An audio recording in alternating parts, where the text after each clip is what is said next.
I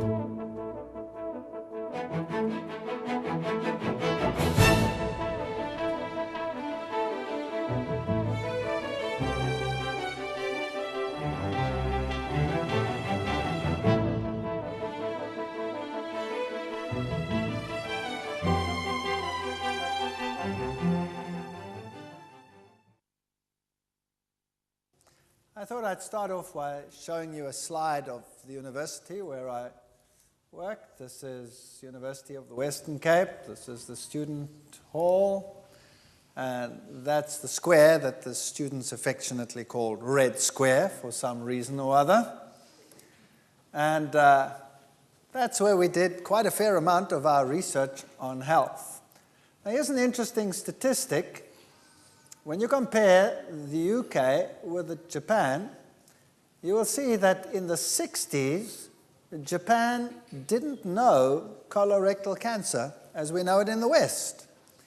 And as time progressed, so colorectal cancer increased in Japan. Now, this is amongst men, whereas in the 60s, colorectal cancer was quite prevalent in Western society. Now, in the 60s, they would teach that the Japanese must be genetically different to everyone else, and that's why they didn't get these diseases as readily. But as we went into the mid-80s, the Japanese had caught up. So obviously, the genes changed within those few years, right? Or maybe something else changed. Or when we look at the women, it's the same sort of scenario. Also a catching up. The women were lagging a little bit behind the men. The men seemed to change more rapidly than the women, but it's the same basic trend. So what we have is a change in disease occurrence within a nation in a period stretching over just 15 years. Now, what has changed? Obviously, it's not only genes that run in a family, but diets run in a family as well. And what had happened is that Japanese society was adopting Western lifestyles, imported mainly from the United States of America, like many things, and so they bore the same sort of diseases. If we look at the 10 leading afflictions that cause death in the United States, in 1995, the number one killer was heart and blood vascular diseases.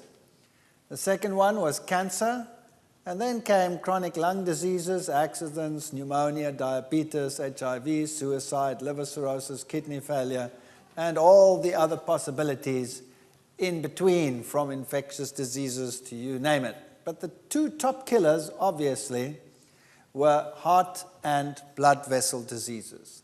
And if you look at the causes of what caused them, then it gets even more interesting. So almost 1 million people died in that 1 year from heart vascular diseases, and over 500,000 on cancer. And then there was a reduction as we go down the list. So AIDS, not very prevalent. Those two were the top diseases. And looking at the reasons or the underlying factors, poor diet and inadequate exercise is the number one cause of those diseases in the world. Tobacco was the number 2 cause, alcohol the number 3, and then come the infectious diseases. And these infectious diseases are largely transmitted by what we eat as well. So the first 4 causes have to do with lifestyle. That's quite incredible. Then come toxic agents, firearms, sexual behavior, motor vehicles, and illicit drugs. So obviously, if we could change our lifestyles, that would make a very, very big difference. Obviously, from what we saw, 7 factors to longevity, no smoking must be quite high up on the list. Number 2, we need enough rest. Sleep 7 to 8 hours. Few people actually do that. And eat breakfast regularly. We'll be talking about that some more as we go along, what the benefits are of eating breakfast. People in a busy lifestyle tend to skip breakfast because they haven't got time. They're rushed in the mornings and they make lunch and dinner their main meals. No eating between meals. That is a very important criteria. If you don't eat between meals, you don't have to start the process all over again. Leads to much fermentation. We'll deal with that issue as we go along. Maintaining a proper weight is important. Exercising regularly and moderate or preferably no alcohol. Those would be the factors that science has lifted out as the main ones leading to longevity. Here's an interesting statistic. How many patients are killed by their cures? This is a study that's being done all over the world. This particular article comes from a scientific magazine, and it deals with the United Kingdom. If you can see over here, 70,000 deaths and cases of serious disability in England each year from what? Prescribed medication. That makes prescribed medication the number 3 killer in the industrialized world. So number 1 killer is heart vascular disease, number 2 killer is cancer, and the number 3 killer in the world, in industrialized countries, prescribed medication. That's not drug use, prescribed, what the doctors prescribe. So incompatibility and medication can lead to death. So it would be a wise idea if one lived healthily and didn't have to consume all this stuff. Sometimes medication is absolutely essential in order to survive. Like an antibiotic when you are seriously ill can save your life. A wrong one can kill you. So sometimes one doesn't have much choice. But if you were healthy and you could avoid many of these things, that would be the best of all. A very important factor in modern research is free radical research. Free radicals are charged particles or charged chemicals which create oxidative damage. And we can mop them up by having the right components in our diets. Now, one of the things that we like to use in the world in order to fend off diseases are these compounds that we find in plant foods that will enable us to do this. And people are telling us, take vitamins. If you take a vitamin tablet, you will have a greater capacity to control disease or to get over a cold or to prevent infectious diseases, etc., etc. And if you have regular supplies of nutrients, plant foods, then you will have a better chance of resisting cancer. Vitamin pill fails to fend off cancer. This was an article in the New Scientist magazine. Taking a supplement of beta-carotene, for example, is not equivalent to eating a diet that is rich in fruit and vegetables. Now, what does this actually mean? You see, people today live fast lifestyles, and they know that their vegetables are good for them. We always tell the kids, now eat your broccoli, and the kid says, bah, I don't want to eat my broccoli. Eat your carrots, and the kid says, bah, I don't want to eat my carrots. And so we have this problem. And in a fast food lifestyle where you don't have the healthy foods, the obvious thing is to say, give me a supplement. Just give me a tablet. And then I can eat whatever junk I like, and I will take it as a supplement.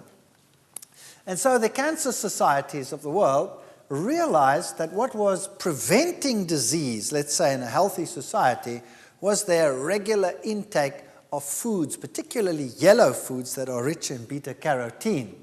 And so they thought, well, obviously beta-carotene is the agent that prevents cancer. And so they made a tablet with beta-carotene and decided to sell it to people as a preventative for cancer. And the first test they did was to give it to people that smoked. And they sold these things as anti-cancer foods. Fortunately, you still have some laws in this country and other countries where they say you cannot make a claim that something will prevent cancer without scientific proof that it actually will do so. That makes sense, doesn't it? So what they did is they told the companies that they cannot state on their product, this will prevent cancer. You first have to prove that it prevents cancer. So 2 studies were done in the world, a Finnish study and a Corette study, where they gave extracted beta-carotene to patients, to smokers, to prevent lung cancer. And the study was to run for a 10-year period, and they were convinced that those who took the beta-carotene would be protected against cancer. Well, they stopped the Finnish study after some 8 years because they started realizing something very strange. After a period of time, it became evident that those patients or those people, those smokers who received the beta-carotene actually had more cancer than those who got a placebo. That was interesting. So quickly they stopped the Corette study, which was supposed to run for a number of years, 10 years. They stopped it after 4 years. And they did the statistical analysis, and lo and behold, the same thing. After just 4 years, it was very evident that those who received the beta-carotene had a higher incidence of cancer than those who didn't. Oops! So the tablet didn't do the trick. And this was a serious issue. So the magazines and the medical articles came out. Here's one in a German news magazine. Gefährliches Beta-Carotene, dangerous beta-carotene. And it will cause major problems and actually lead to an increased incidence of cancer. Well, why does this happen? Obviously, beta-carotene is good for you because everybody knows that people with diets rich in beta-carotene are less likely to get cancer. See, the problem lies in the enhancement of activity through a combinations of natural foods. In normal foods, you have combinations of E's and C's and other compounds. So if you bite into a carrot, you get lots of beta-carotene, but you also get lots of flavonoids, another group of compounds that can increase the reducing capacity of a vitamin 20 to 50-fold. That means that if you have a positive side effect of these nutrients, that they act as antioxidants themselves and also boost the activity of whatever you are taking. So basically, if you want to have vitamin E, the best way to take it is in a food that is rich in vitamin E. So for example, wheat germ oil is very rich in this product. 1 teaspoon, 83% of your recommended daily allowance. Sunflower seed oils, all the seed ones are rich in vitamin E. And they even list margarine, we'll come to these later. Blueberries are quite rich, mustard greens, soybeans, and wheat germs.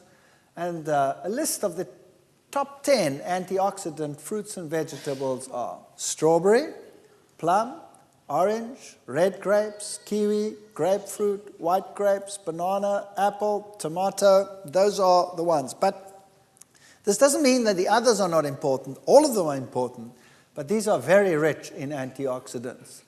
And the vegetables are garlic, kale, spinach, Brussels sprout, alfalfa sprouts, broccoli, beets, bell peppers, onions, and corns. Although I wouldn't put corn as a vegetable, I'd put it as a grain. Nevertheless, those are sort of recognized as the top ones. So if you want to have a vitamin supplement, there it is. That's the best vitamin supplement in the world. It gives you a balanced combination of all these components and is what we really need. Phytochemical research and health is booming in the world today. And there's a lot of argument about this issue. But I thought it would be perhaps a good idea if we went through this little exercise together. What is a phytochemical? Phyto is plant, chemical is a chemical, so phytochemical are chemicals in plants. That's basically what it means. And in plants, besides the nutrients like the carbohydrates, the fats, and the proteins, you have a lot of these phytochemicals. And some of these phytochemicals are anti-carcinogenic. They fight cancer and they prevent diseases. So phytoestrogen, for example, is a very important phytochemical. And many plant foods contain phytoestrogens. Now don't get confused.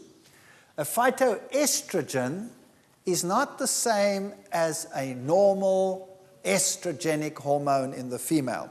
Women produce estrogen, the female hormone, and men that consume phytoestrogen won't suddenly become effeminate. Definitely not. These chemicals are similar to estrogens, but they're not the same. Now, a woman, for example, in menopause will have all kinds of symptoms that are debilitating. And so she will go to the doctor, and the doctor will prescribe hormone replacement therapy. Isn't that right? And he will prescribe estrogens to replace the natural estrogens that have been taken out of the system. What happens then is that you are supplying a synthetic or extracted estrogen to take the place of what you have lost, and it has been found that that estrogen is carcinogenic. And so your risk of breast cancer is greatly increased when you take those type of estrogens.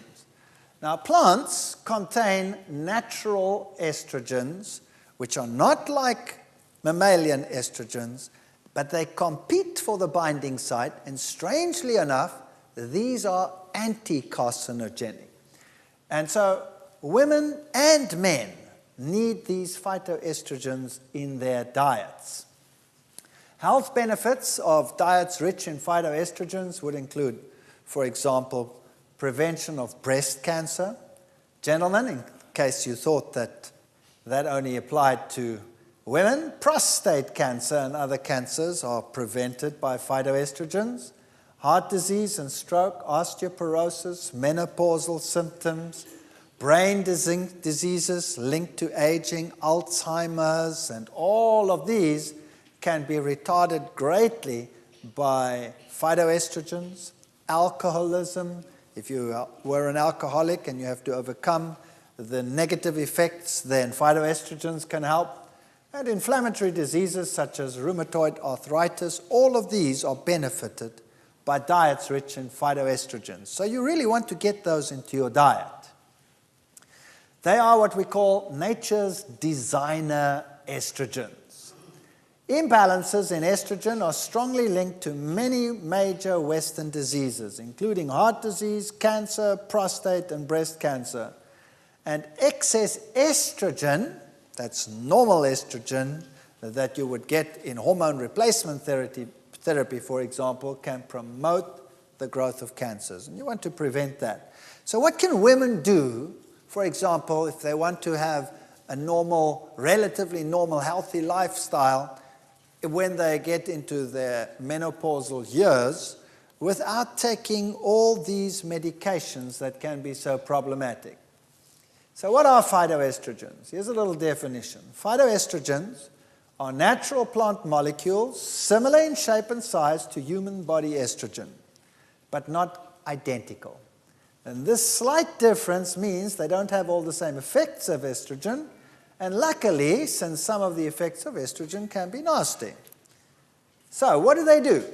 They help to control dementia. That's people who do not remember things and develop age, loss of memory, and Alzheimer's disease, cognition, alcoholism, immune system, and then also the symptoms of menopause, hot flushes, menopausal symptoms, endometriosis, osteoporosis, all of those can be limited by phytoestrogens. Cancers, prostate, colon, breast, leukemia, all general cancers, skin cancer, inflammatory diseases, kidney diseases, cardiovascular improvements. So you can see that this is very, very widespread. Lately, because the name is phytoestrogen, there have been some articles which would suggest that plants rich in phytoestrogen can be a problem and cause disease, like, for example, the soybean. Of course, none of this is true, and reputable scientists over the world have recognized that there is some skullduggery there trying to undercut natural foods for the sake of some other industries. So don't believe everything that you read. If you want to know exactly what it is that has been isolated as the key component in some foods, for example, Brussels sprouts, has a compound which is known as sinigrin, and broccoli, sulforaphane, and also diethiotones, etc. So there are all the citrus fruit contains limolein, and so we have certain foods, phytic acid in grains, for example. These are some of the compounds that occur in these products. And they can work at different levels. They can either prevent carcinogens from actually doing their thing, or once they've actually initiated the cancer process, they can prevent it by preventing tumor promotion through oxidative damage or prostaglandins or steroids or any one of those. Here's a little list for you. Garlic, for example, is rich in sulfides, monoterpenes, triterpenes, phenolic acids. The herb teas in general are rich in flavonoids, glycerates, coumarins, phenolic acids. Soybeans can see a very good spread. Grains have a very good spread. Cruciferous vegetables, that's all your cabbage family. Cabbage and broccoli and Brussels sprouts and all of those are one of your best anti-cancer foods. In fact, if it wasn't for the cabbage, the Germans wouldn't exist anymore. And your umbelliferous vegetables, that's your carrots and your celery and your parsley, and all of those are also very, very rich in these foods. So yes, garlic is, for example, number one on the list of it in terms of power. But if you have a date, for example, you could go for the cruciferous and you'd find everything there in the cabbage family that you will find in the garlic, every single one of those components. Perhaps not so much, but at least you don't blow your partner away. And here's some more of them. Citrus is quite good. Solanaceae, that's your potato and your tomato and all of those. By the way, gentlemen, the tomato is very good because it contains compounds which are anti-prostate cancer. So start including lots of tomatoes in your life. And Cucurbitaceae, I like these names. That's the pumpkin family. Anything from squashes through whatever, they're pretty good. Licorice, you can make teas from licorice. And flaxseed, we'll come to that in a moment. So this is your anti-cancer diet. Have a look at it. There it is. Anything that's a legume.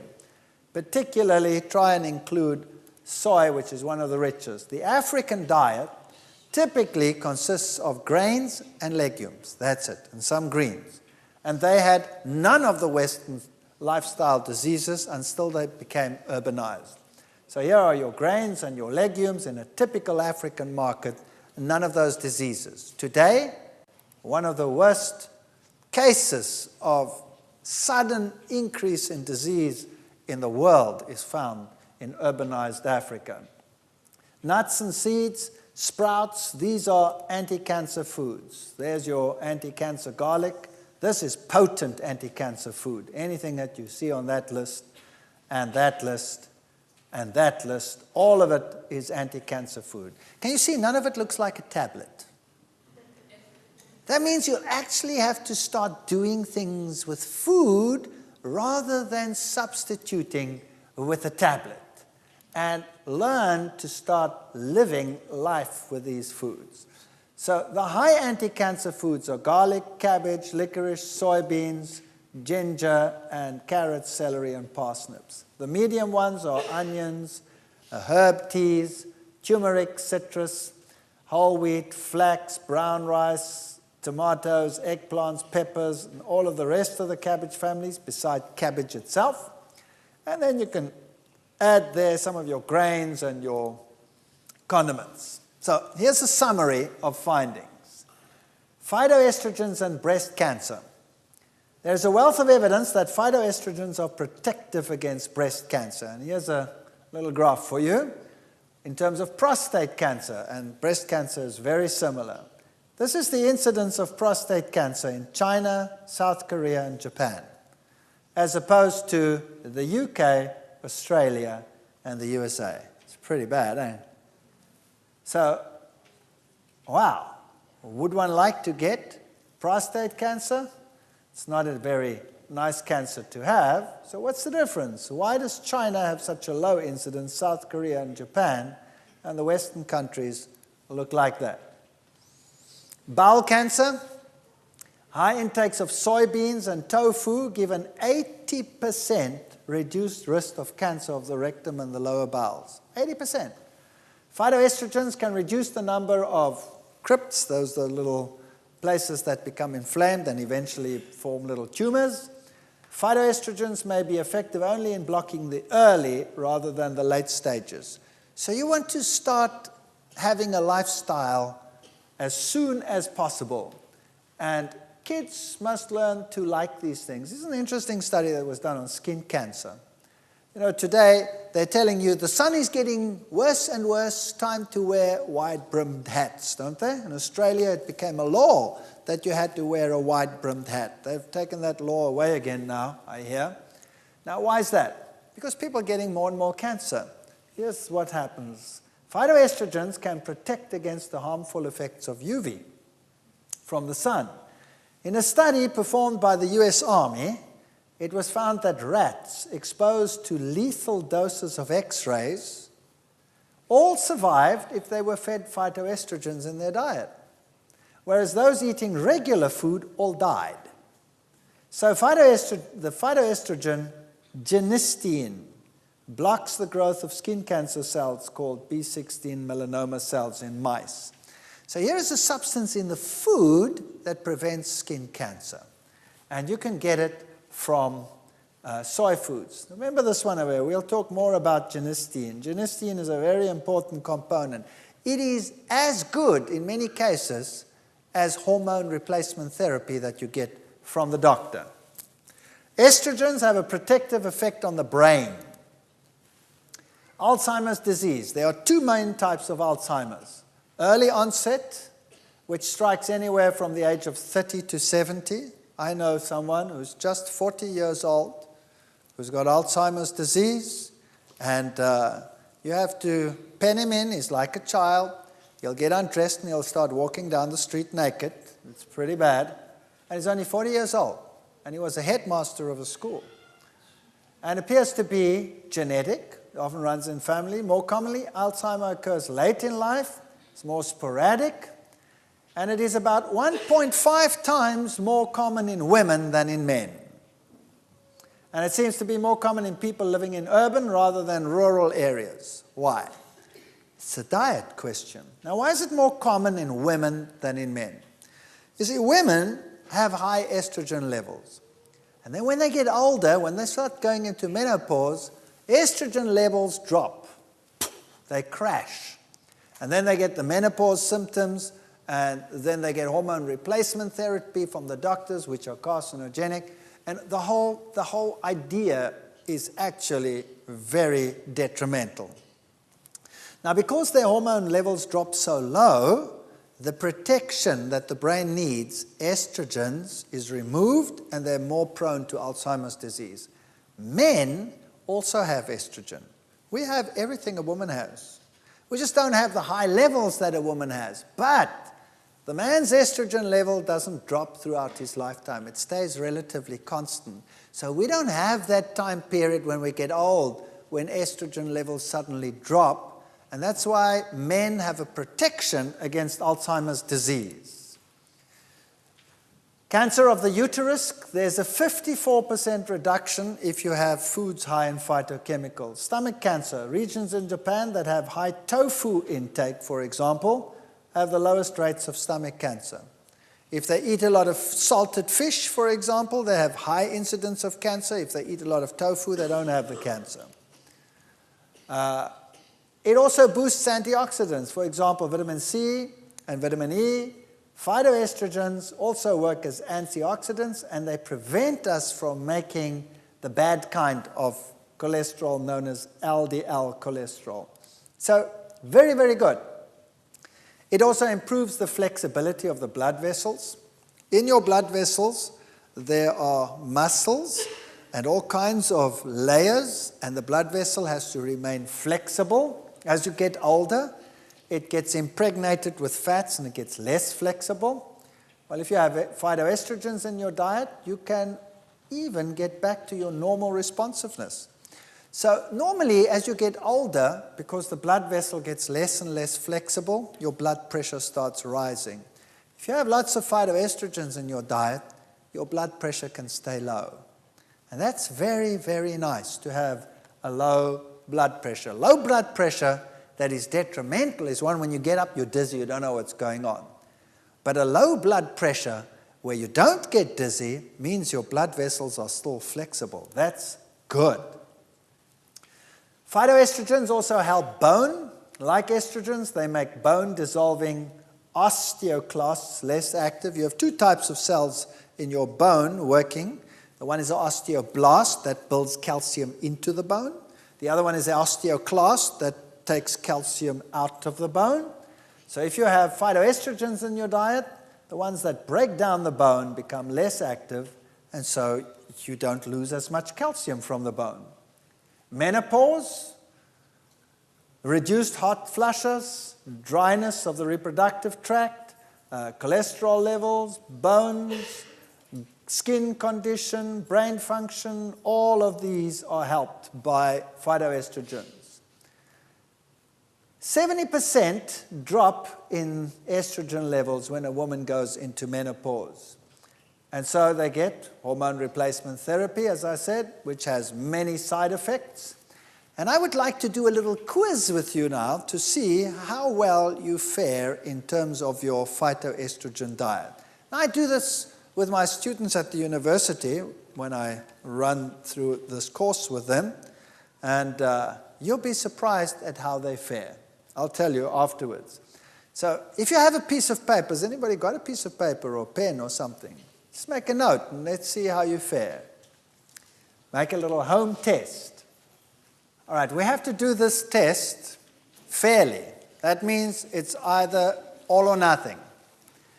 Do you use soy milk in place of dairy milk each day or almost daily on cereals and in cooking? If the answer is yes, you get 5 points. If the answer is no, you get 0.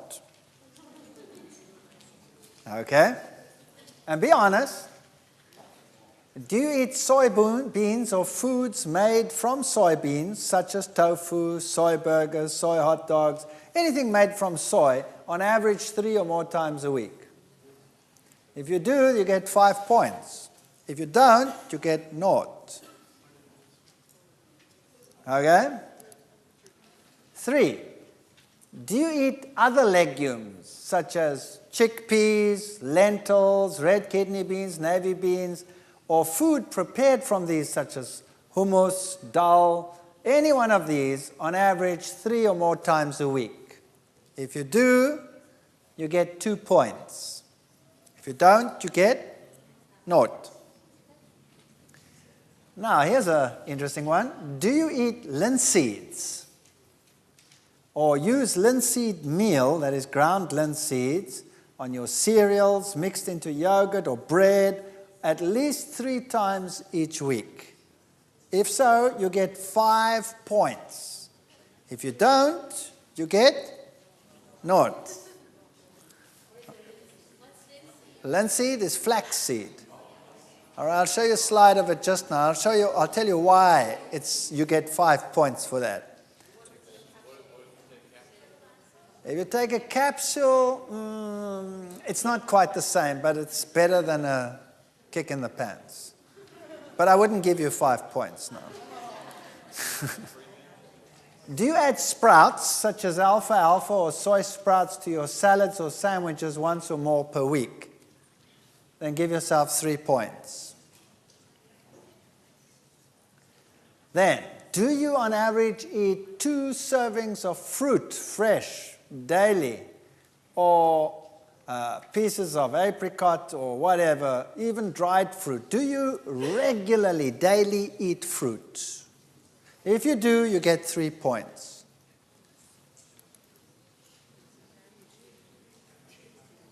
And then, do you, on average, eat at least 5 servings of vegetables of a variety of colors each day? Very few people get that far. Then you get 3 points. That's different vegetables. Then, if you use wholemeal grains, in other words, no refined flours, if you use wholemeal, 3 or more servings each day, everything whole grain. So that could be whole grain, it could be rye, it could be brown rice or wholemeal pasta, any one of those. Do you use them regularly? 3 points. If you eat nuts and seeds, nut butters, even including peanut butter, at least 3 times a week, you get 2 points. Then, do you mostly choose fresh juices, such as tomato or vegetable juices, in preference to soft drinks? If you do, you get a magnanimous 1 point. This is just a phytoestrogen test, okay? Do you drink herbal teas most days? If you do, you get another magnificent 1 point. If you don't, you get 0. If you use only virgin olive oil in your cooking, in place of margarines and things, or sunflower seeds, or any one of them, you get 1 point. Do you eat at least 30 types of food per day? Now remember, this sounds impossible, but let's make this simple. If you read the list of ingredients on any can of anything, it's long, even if it means just the herb. Like if you add some celery, or you add some parsley, or you add this or that, all these little things, a little bit of garlic, a little bit of onion, potato, it's not too difficult to get there. If you do all of that, you only get 1 point in any case. So I'll be nice to you, give yourself that point. Now, let's add up the score. Let's add it up. And let's see where we get.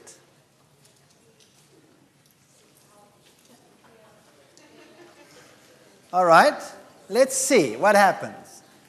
Who in this audience gets between 26 and 35 points? All right, there are 1, 2, 3, 4, 5, about 6 or 7. Who fall into the second category, 16 to 25 points? There are quite a few that go up there. That's pretty good protection. If you fall into those categories, you're pretty good. If you fall between 6 and 15, are there some here? Don't be shy. Yes. That's not so hot. Anybody between 0 and 6? Yeah. Guess what the average is for a typical secular university class like I have? I have about 450 students I had in my class. Guess what the average was for all of them? Under 3. So all fall into this category. Every single one in the world out there. That's pretty bad. Now, I'm talking here to a society that should be health conscious. And so we had some in there, we had some in there, and we had quite a lot in there, and we even had quite a few in there. Right? So there is a lot of room for improvement here. A lot of room for improvement. Proteins. How much protein do you actually need? Well, let's just backtrack. Number one, if you want to be healthy, you have to have a variety of foods in your diet of plant origin, and that will supply phytochemicals, right? That was the 1 point. Second point, now we're going to deal with the bulk dietary foods in what we are eating. Number one, proteins. How much protein do I need? Well, the World Health Organization, the United Nations University, and the FAO say that adults need 0.75 grams per kilogram per day. Now, that's very little. I know that you work in pounds, so it's about 2.4 pounds to the kilogram, if I am correct there. And you can work it out, how much you actually need. You need very, very little protein. But mankind actually consumes vast quantities of protein. And anything that you consume more than you need becomes a problem. I'll tell you why, because protein contains nitrogen. And when you break down a protein, you build it into your body as your own proteins. That's fine. But if you eat more protein than your body needs, you cannot store it. We cannot store protein. We can only store fats and carbohydrates. So we would have to change the protein we eat into a fat or a carbohydrate. That means we have to split out the nitrogen, and it gets split out as ammonia, which is toxic, and we convert it to urea, and we have to get rid of that through the kidneys. But it's a toxic substance. And if we have too much protein in the diet, that means we put a toxic load on our system.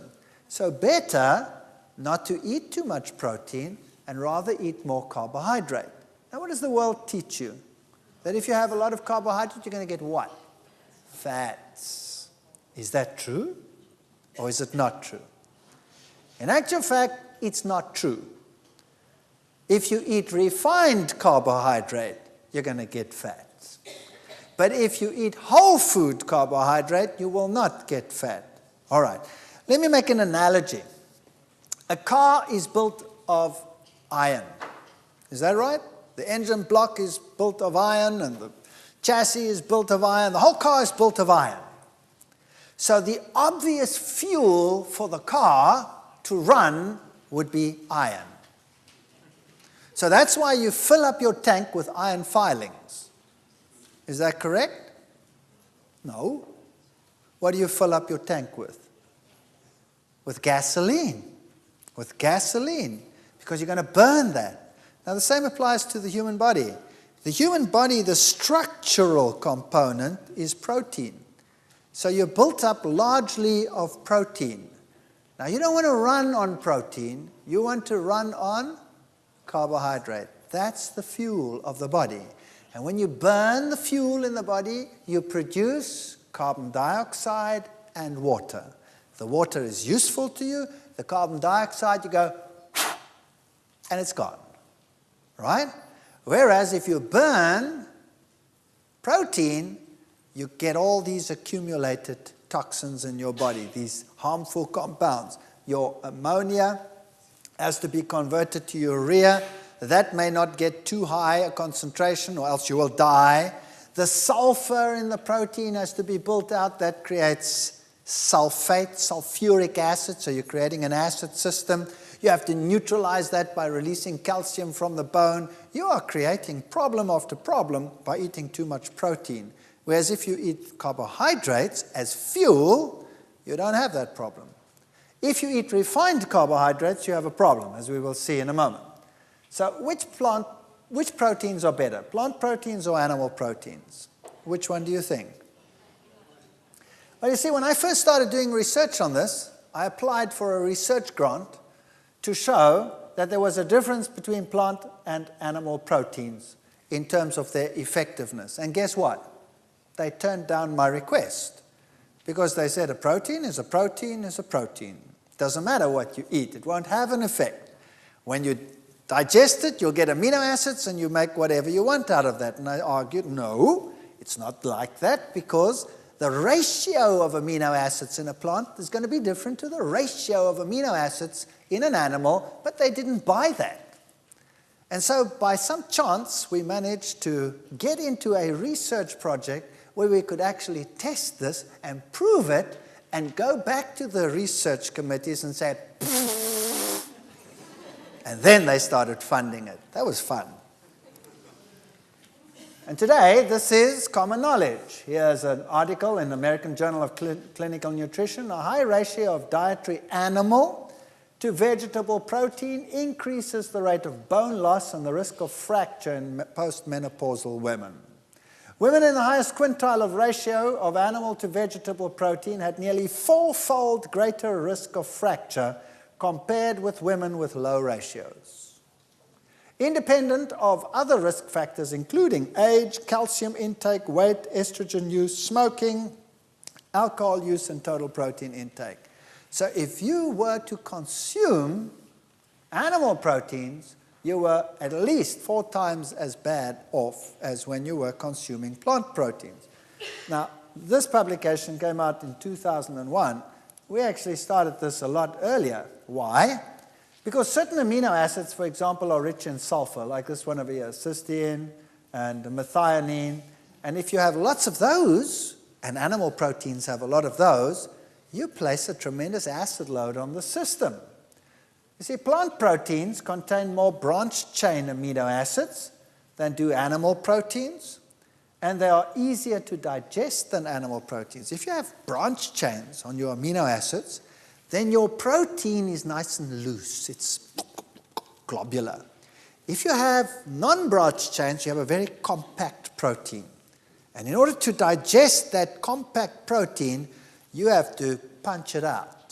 So you have to create a far more acid system in your stomach, for example, in order to do that, to unwind that protein so that your enzyme can start cutting it up. So for example, if you had to have a diet high in protein but plant proteins, the pH in your stomach would never go lower than 4.5. If you put an egg in your stomach, it drops to 1.5. That's battery acid. Do you know that American society and Western society in general, their favorite product to buy and the number one product to buy is an antacid? Isn't that right?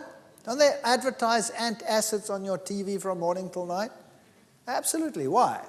Show me the animal out there in the world, an elephant or a gazelle or any one of them with a bottle of antacid tied to its back.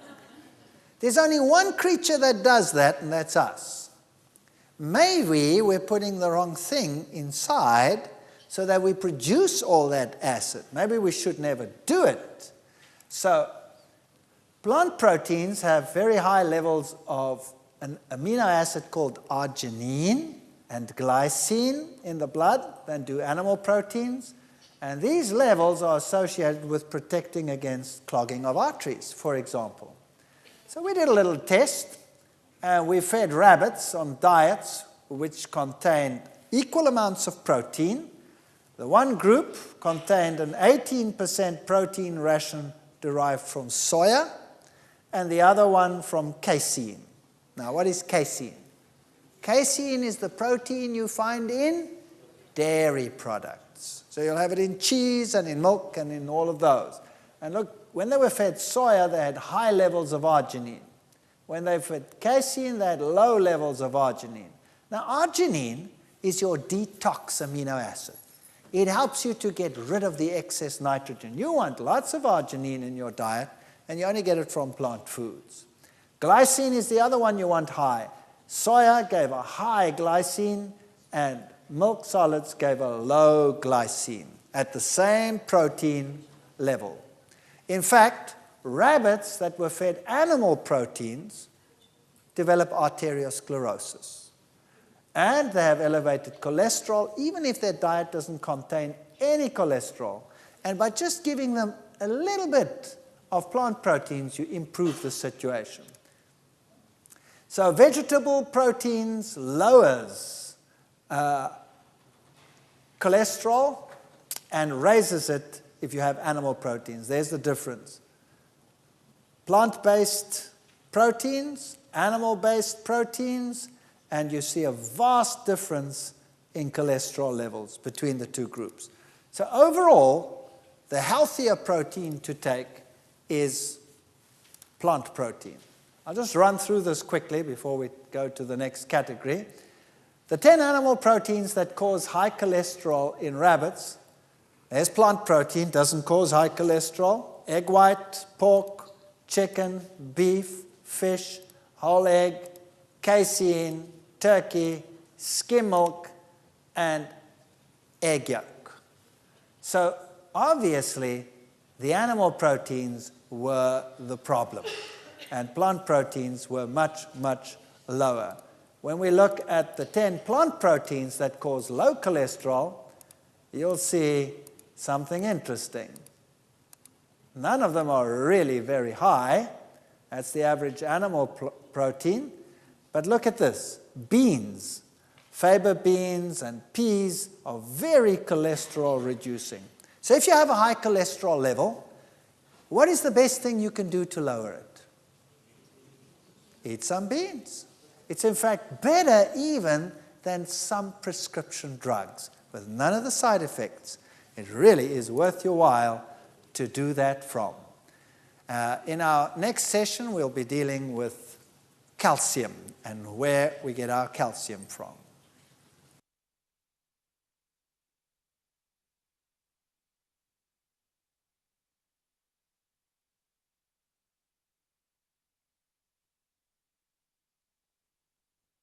Right, in our previous session, we looked at the effect of plant protein versus animal protein in the diet. And now we want to look at what the effect would be on calcium and where we should get our calcium from. What does the world teach us? What is the best source of calcium in the world? Milk. You have to get your milk. Now, I'm not going to deal with that in detail. We'll be doing that tomorrow. There's an interesting lecture coming. Don't miss that for anything in the world. It's fun. It's called Utterly Amazing.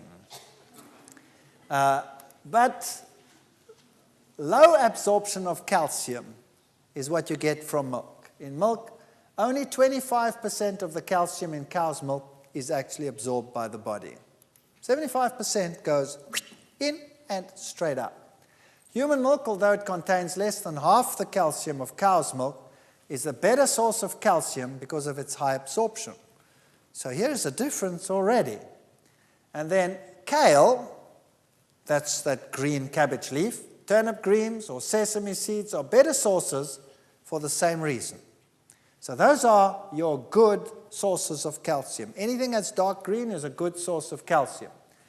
Have a look at the acid loads in food. Fish will give you an acid load of 7.9 milliequivalents per 100 grams. That's quite high. Bread will give you 3.5, flour 7, pasta 6.7. That's lower, but still reasonably high. If you come to meat, it goes to 9.5. Now, when you go to cheeses, low-protein cheeses, 8. And high-protein cheeses, that's mature cheeses, generally speaking, 23.6. That's a catastrophe. That's a catastrophe. How are you going to neutralize that acid load? The answer is fruits and vegetables give a negative acid load, so that is positivizing. But unfortunately, the body reacts to acid in one way only. When you get it into your diet, there's a hormonal response that kicks in, and you get calcium stress. So here is average urinary pH when you fed rabbits soy versus casein. This is an experiment that we did. And you'll see that soy gave you a far more alkaline urine than casein. I actually had my students go out and do a test. I made them test the acidity of saliva and of urine of vegetarians, non-vegetarians in the society, and I made them also test Rastafarians. Rastafarians are vegetarians who believe in their religious ritual that they must use a lot of marijuana and drugs, but they're vegetarian. And we found something very fascinating. All the vegetarians had an alkaline urine, and the non-vegetarians had an acid urine. And the vegetarians had an alkaline saliva, but not the Rastafarians. They had an acid saliva from the dope that they were taking. And the meat eaters had an acid saliva. So they were acidic from the word go. Total fecal calcium. When you fed these rabbits foods the ones that were on casein, that is the protein in dairy, that went straight through, ship, out. So they didn't absorb it if there was casein in the diet.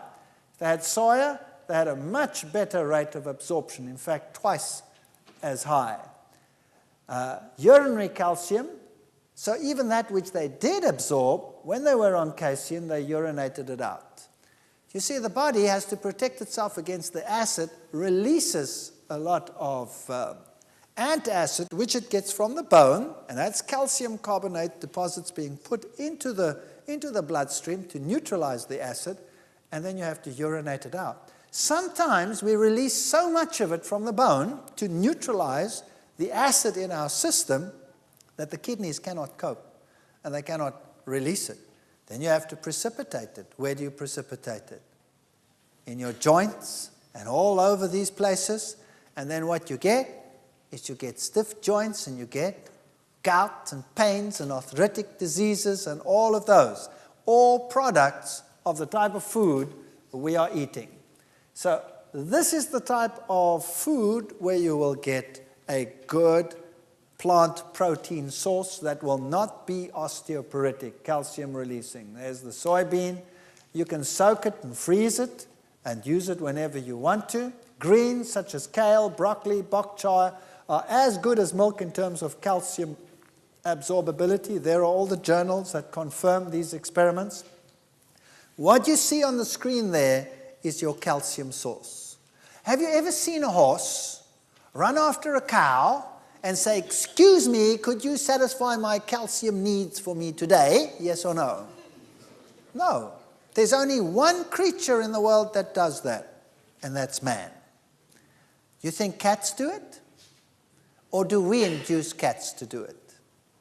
Did you know that the veterinary societies in the world have issued warnings, do not feed your cats milk, because they get kidney failure from the high acid load that it produces, and then they start urinating blood, and then your cat dies.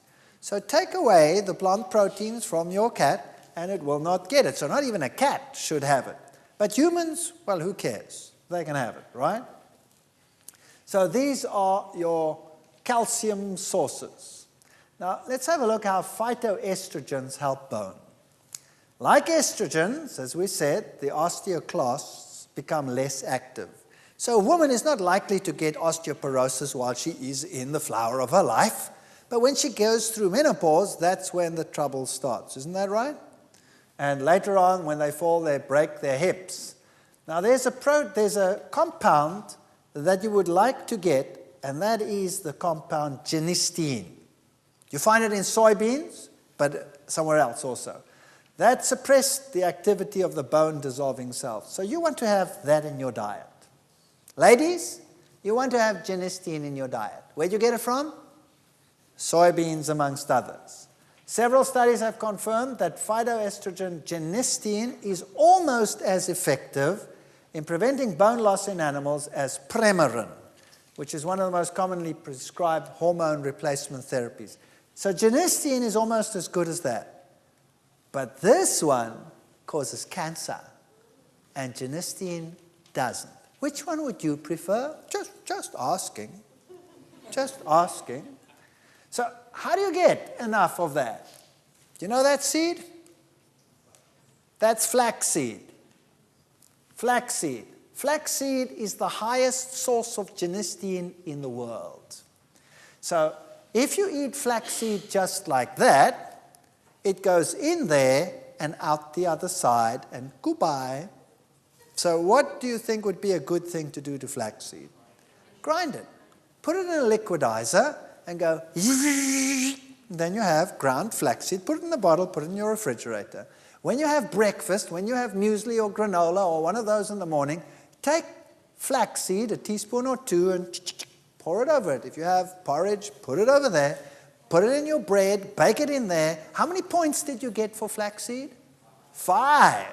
Now you know why.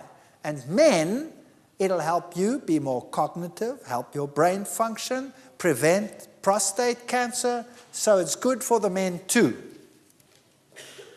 Improved mineral content and density in a bone. A Danish study which found that soy milk containing naturally high levels of phytoestrogen actually stops bone loss that would otherwise occur in women after menopause. Women who consume 2 glasses of soy milk daily, delivering 50 milligrams of isoflavones over the 2 years, did not lose bone from their spine. So it's advantageous to take soy milk rather than cow's milk. Cow's milk will cause bone loss. I'll prove that to you as we go on. We did a lot of research on osteoporosis. In an Australian study conducted at the Royal Women's Hospital in Melbourne, postmenopausal women experienced a 5% increase in bone mineral content when they ate 45 grams of soy grits every day for 3 months. Just including soy in the diet solves the problem. Estrogen impersonates blockers. So phytoestrogens are able to impersonate estrogen because of their similar molecular shape. And these phytoestrogens are very selective where they dock. In other words, the receptors that they go on. We have receptors in the bone. We have receptors, women have receptors in the breast, men have receptors in the prostate. We have receptors in our blood vessels. We have receptors in the brain. And you want these compounds in there. There are 2 types of estrogen receptors. The one we call alpha, and the other one we call beta. And estrogens normally dock to both of these equally. So estrogens will dock to any one of them. But given a choice, phytoestrogens prefer beta. Now, this is interesting. This is very desirable since beta receptors are found in bone, brain, and blood vessels. So if you have a diet rich in phytoestrogens, if you put soy milk on your cereal in the morning or on your granola, that'll help your brain, your bone, and the breast. Women, you cannot afford to go without this stuff. And that's where you want it to work. By the way, Korean women are known for the fact that they don't experience the typical Western menopause symptoms. While the Western women are hot flushing and exhausted, the Korean women are, after retirement, off overseas on holidays. And, you know, people say that all the soy will cause mental debility. Have you heard of that one? Have you ever read that soy products cause brain problems? The contrary is true. They say your kids will become stupid. My question is, why do the Koreans win the mathematics Olympiad every year? Because they are quite sharp up there, and their diet definitely contributes to that. Now, carbohydrates, what to avoid and not to avoid. These are 2 groups of rats, and they're equally old. These rats over here on the left are alive and well. They're being held by the tail there. You see they're pulling at their tail. They're investigating these that look like moth-eaten mothballs. The tails are limp. They are at the point of death. Now, what's the difference between these 2 groups? They're equally old, and they ate exactly the same food. But this group over here lived only half as long as this group on the left. What was the difference? One difference alone. The group on the left got as much food as it needed. The group on the right could eat as much as it wanted. And they lived half as long. Not a good idea to eat continuously. Western society eats continuously. They have 1 meal a day, all day. Refined foods are what they normally eat. So if you have a company called Black Blondel's, you know, when you go there, you get a burger, and that has a refined bun on it, and then it has a meat patty inside of that, and that's basically a refined food. It's a devitalized food. It impedes the immune system. It's diabetic, carcinogenic. Rats that are fed carcinogens, those are compounds that cause cancer, and a complex carbohydrate, show lower index of breast cancer than rats fed carcinogens and simple sugars. And then it also leads to obesity. The whole world today is geared on refined foods. There are very few countries in the world where you can buy decent bread, for example. Germany is one of them. Germany has excellent bread and excellent laws in terms of bread. But you go anywhere else, go to the Middle East, go to Africa, come to the United States, you name it. I always say you need 2 loaves of bread to make a sandwich in the United States. You put whatever you put on the one and on the other, and you take the 2 loaves and you squeeze them together, you have one sandwich. It's just air and no fiber. In a typical grain, you have the white flour, then you have the bran layers on the outside, and then you have the germ. Now, in the old days, they used to put this in a stone mill, and they used to grind it. And everything was ground together and inseparable. These days, they don't do that anymore. Firstly, it's very labor intensive. Secondly, you only get a little at a time, so you need something that's a lot faster to feed all the people that we have. So what do? They have roller mills, where they don't work with stones, but they work with rollers. So as the grain comes shooting in through the first rollers, the rollers are set so far apart that the grain is cracked. And it cracks the outer layers off. And they fall down on the one side in piles and piles and piles of bran. The white flour, then as the rollers come tighter and tighter together, comes sifting down and forms the white flour. And the germ, which contains the oils and the vitamins, like vitamin E, for example, and all of those, and the vitamins that are required in both of these layers to actually digest what's in the middle, like the vitamin B5, for example, in the bran, helps to digest the endosperm. Those fatty germ layers, they stick to the rollers because they're full of fat. And then they have scrapers on the rollers, which scrape that off, and it comes off later as a big clump. And that's called the wheat germ. So now they have 3 packages, which you never had in the old days. You had 1 flour, stone ground, with all of those components in. Now you have 3. That's pretty good for industry. Number 1, it goes very fast. Number 2, you can now make 3 packages instead of 1. So they sell you the white flour, which makes you constipated, number 1. Number 2, it gives you a glucose surge. The glucose levels rise very quickly. Gives you all kinds of problems. So when you put it in the system over here, and it has to pass all the way down, there's no roughage to take it down. So when you go to the toilet, you have a veritable squeezing experience. And you have room for those magazines, so you have something to read while you are having this eye-popping adventure.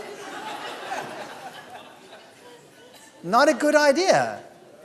So they realize they have a problem, so what do they sell you? They sell you bran. And they say, here, have a high bran breakfast. And they give you all the bran for breakfast. Pathetic. It helps to get the food down, but it doesn't help the next meal or the next meal. You need to have all these things together. And what do they do with the germ? They put it into the creams and into the shampoos, and they say, put it on your head and on your skin.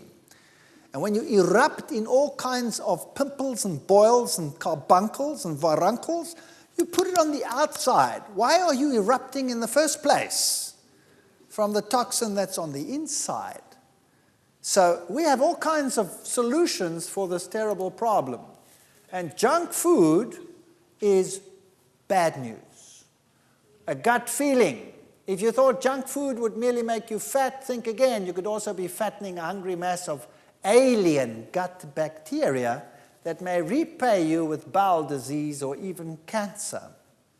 So, the study shows that meat consumption rises from 60 to 600 grams per day. Sulfates, that's what we spoke about, in the urine, double. That causes calcium loss.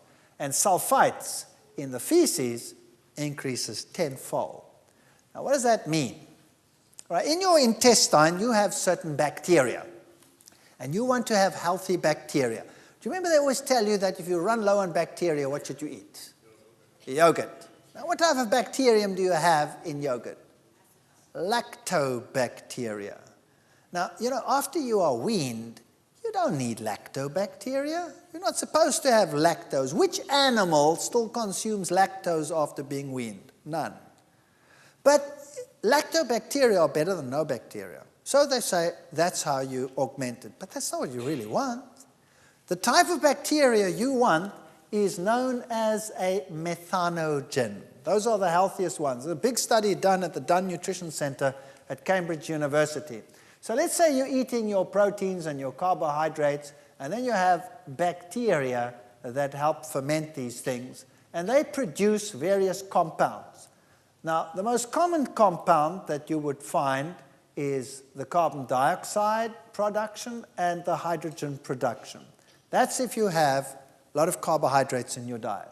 If you, however, have animal proteins in your diet, you get a lot of sulfurs forming, like I've explained.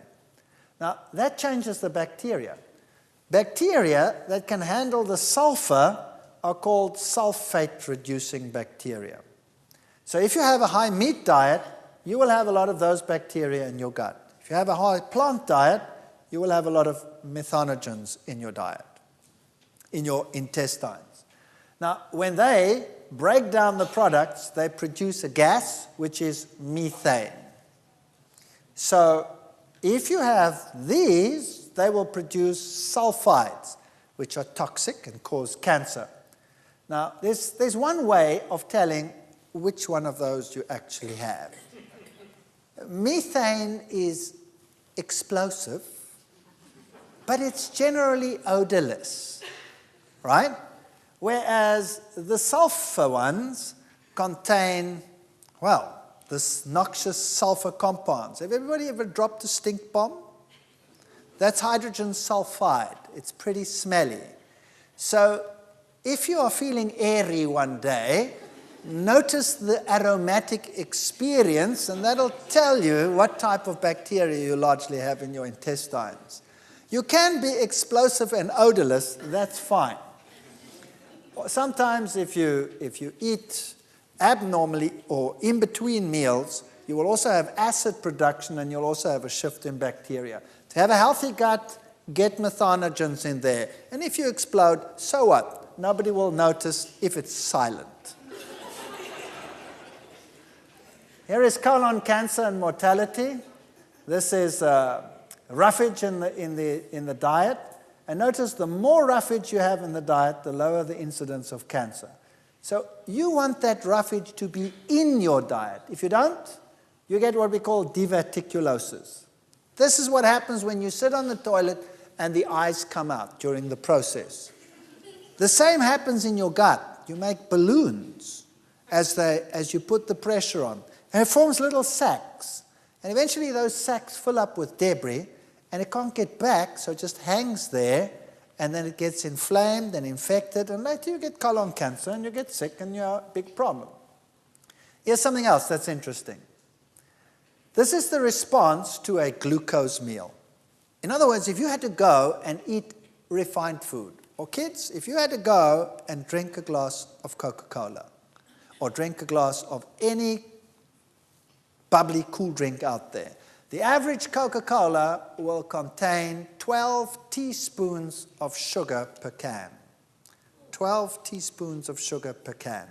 Imagine the sugar load you give a little kid with a small body by knocking 12 teaspoons of sugar back in one go. What happens? Here is a glucose meal. Here's plasma glucose levels. So here's a glass of sugar water, and you're drinking it, and immediately up goes the glucose level in the blood.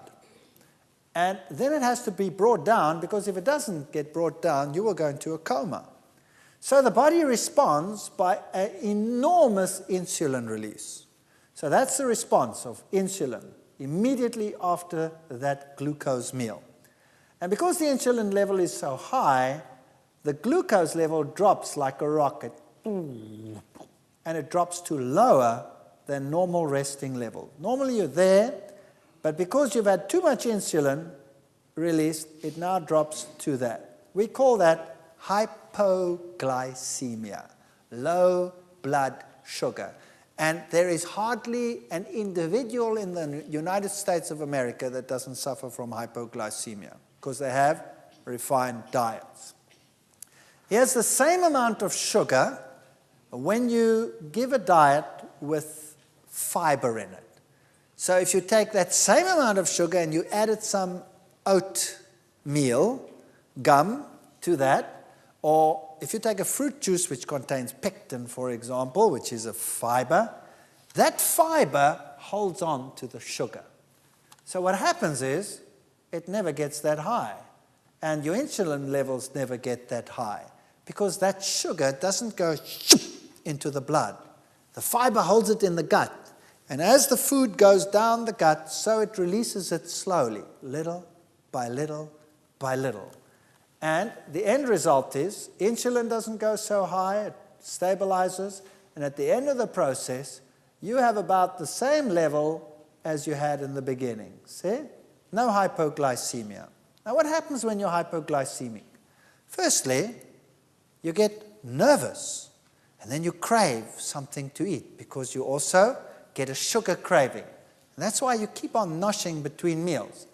Now, I always tell my students, you will not come to my class after you've had a glass of Coke. You might as well stay outside.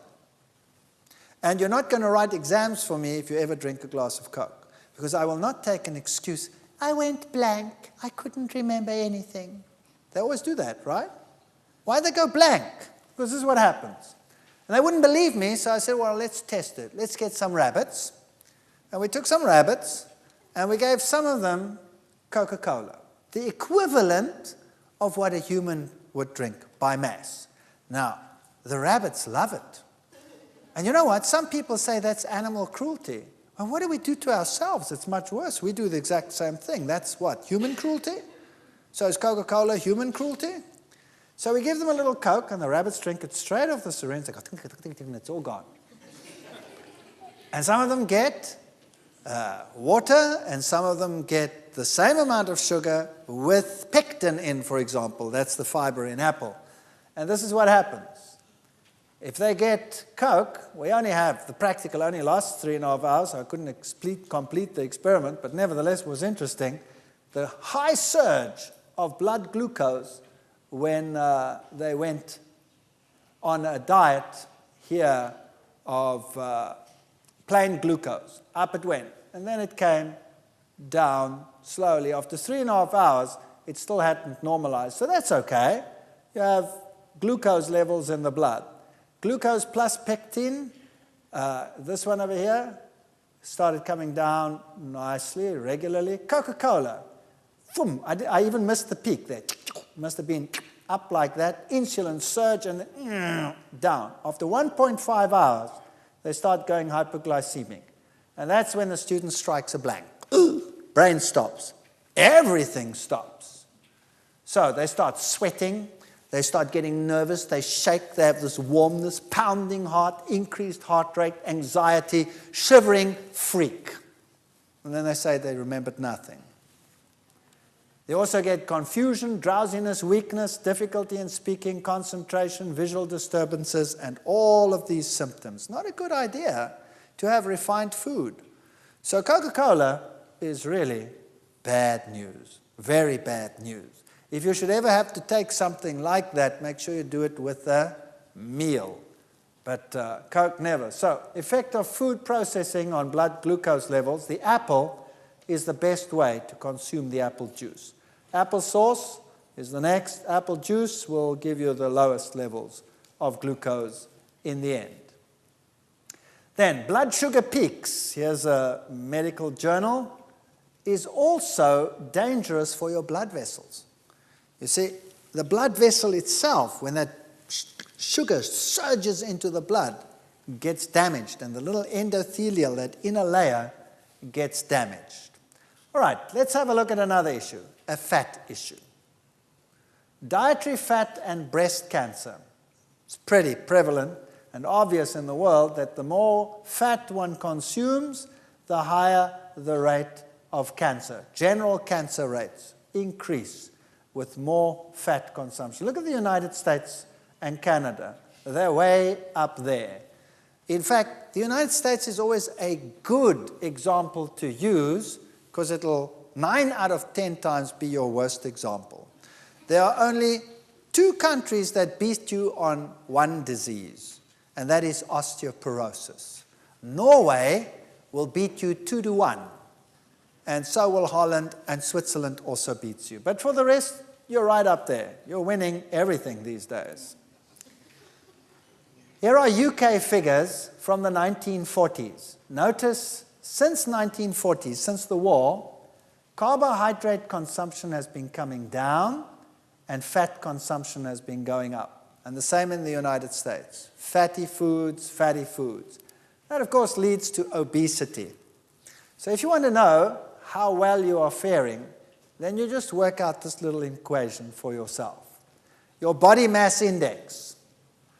What is your weight in kilograms? What's a kilogram is what? About 2.2 pounds. All right? Divided by your height times your height in meters, that'll give you your body mass index. And if you look at it, a body mass index which is lower than 20, in other words, if you're thin as a rake, that is problematic. This is fathers who did not work due to illness in India. The thinner they were, the worse off they were. So you don't want a body mass index of 16 or 16 to 17. Once you start getting to 20, you're getting okay. Then you stay okay till about 26, 27, 28. Then it starts getting problematic. 30 is still okay. Once you have a body mass index of 32 or higher, then you have a problem. So you should be able to just work it out for yourself. Just take your weight and your height and divide. So that is bad news. Obesity and the risk of death from cancer.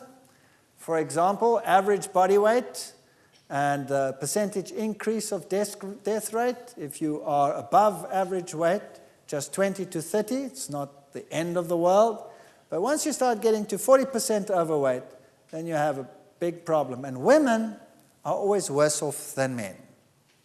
And now the woman must also decide where she is overweight. There's a very simple way of doing this. Go and stand in front of a mirror. That's what you do. And you look at yourself and you say, where's my weight distributed? Is it in the top half of my body?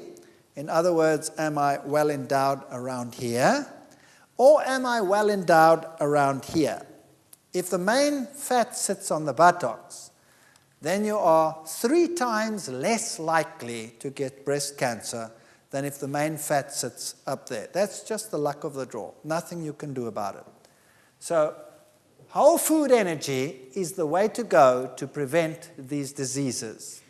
Bananas, potatoes, legumes, grains, all of these foods. Partially processed foods like tofu, for example, are also very good still. Breads, whole grain breads, nuts, seeds, fruits. If you have lots of those in your diet, then you will have, number 1, high phytoestrogens.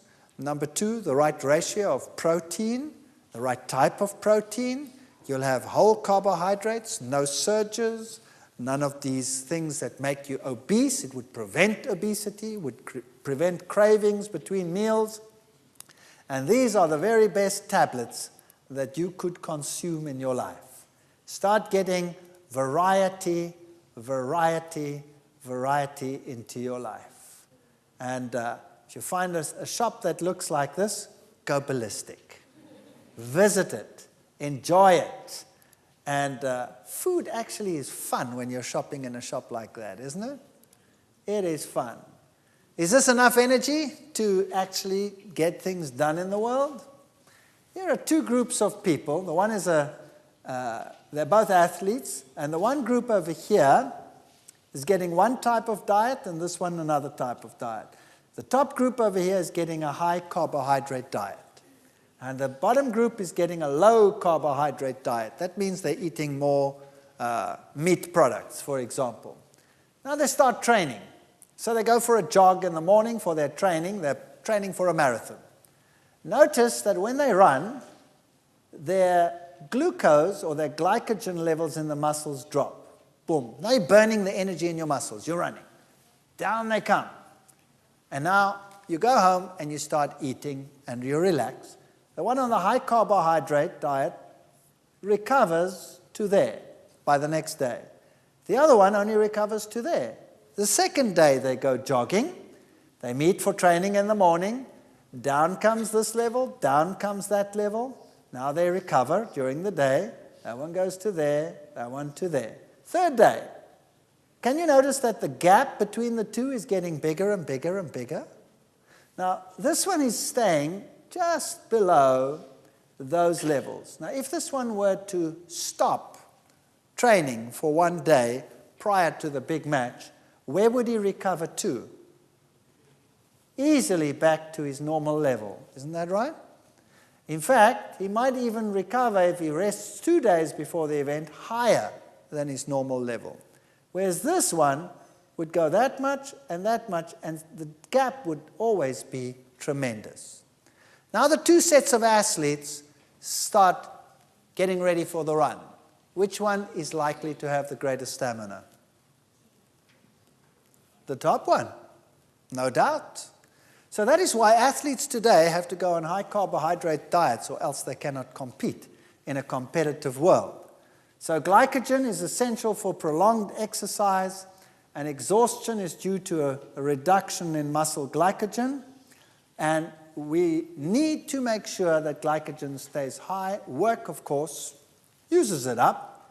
And fat cannot produce the same amount of energy, speed energy, as glycogen. It's not as readily available. Over long term, yes, but not readily available. So 625 grams of carbohydrate per day leads to maximum replenishment of glycogen in athletes. Now, let us say you are overweight and you want to lose weight. What do you do? Tell me what you do. What is the best training, they say? What should you go and do? Go jogging, right? Or go and do heavy training.